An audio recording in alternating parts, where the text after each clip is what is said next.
এই মুহূর্তে আমি আছি হচ্ছে লন্ডন সিটি এয়ারপোর্টে একেবারে কাছে। আপনারা এই যে রানওয়েটা দেখছেন সামনে কালো করে মার্ক করা, এটা হচ্ছে লন্ডন সিটি এয়ারপোর্টের পার্ট। আর আমি আছি হচ্ছে তারই পাশে একটি লেক ভিউ এলাকাতে। এলাকাটি নতুন এবং পুরাতন বিল্ডিংয়ের সমন্বয়ে। এই যে বিল্ডিংটা দেখছেন সেটা লেখা আছে মিলেনিয়াম মেইলস সাপ্লায়ার্স। একেবারে পুরাতন একটা বিল্ডিং, বোঝা যাচ্ছে এখানে হয়তো আগে কোনো বিল্ডিং ছিল। আর পুরো শহরটা একেবারে সাজানো গোছানো একটা এরিয়া, অবশ্য পুরো ইউকেই সাজানো গোছানো। তবে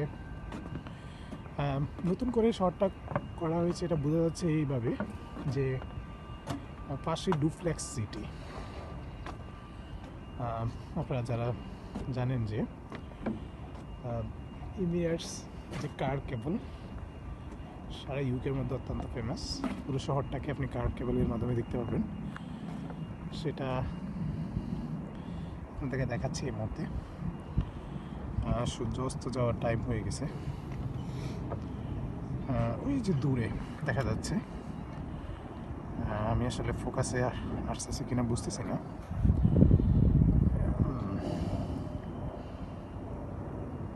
ওটা হচ্ছে ইমিয়ার্স কার কেবলস, যেটা দিয়ে পুরো ইউকের শহরটাকে দেখা যায়। আমার পাশেই একটা হোটেল, নোভোটেল মেবি নাম এটার। হ্যাঁ, নোভোটেল, ইবাইস হোটেল এবং নোভোটেল দুইটা একই সাথে মেবি এখানে।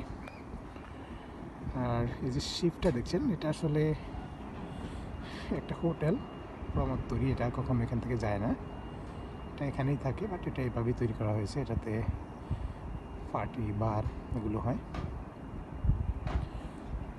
All kinds of club. And অসাধারণ সুন্দর একটা ভিউ। জীবনে যতগুলো সৌন্দর্য উপভোগ করার হয়েছে তার মধ্যে এটি একটি। অত্যন্ত গোছালো একটা শহর। আমি যেখানে থাকি সেখান থেকে অনলি 5 মিনিটের ওয়াকিং ডিস্টেন্স। পাশেই এই যে সেন্টারটা সেটাকে বলে এক্সেল এক্সিবিশন সেন্টার। এটা যত বড় যে ফেয়ারগুলো হয়, যে ফেয়ারগুলো হয় এটা এখানেই হয়। আর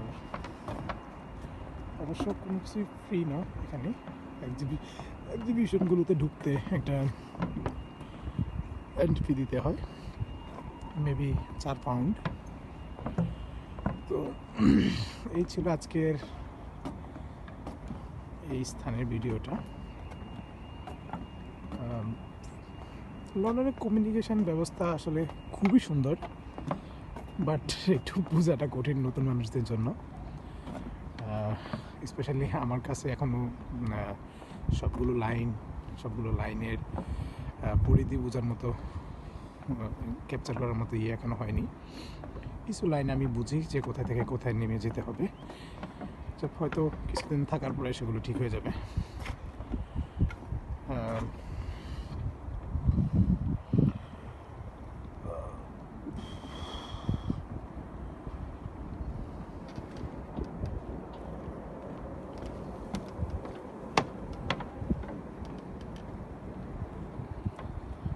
সিটি এয়ারপোর্ট যেটা কথা বললাম আপনাদেরকে একটু আগে, সেখান থেকে ফ্লাই করছে বিমান।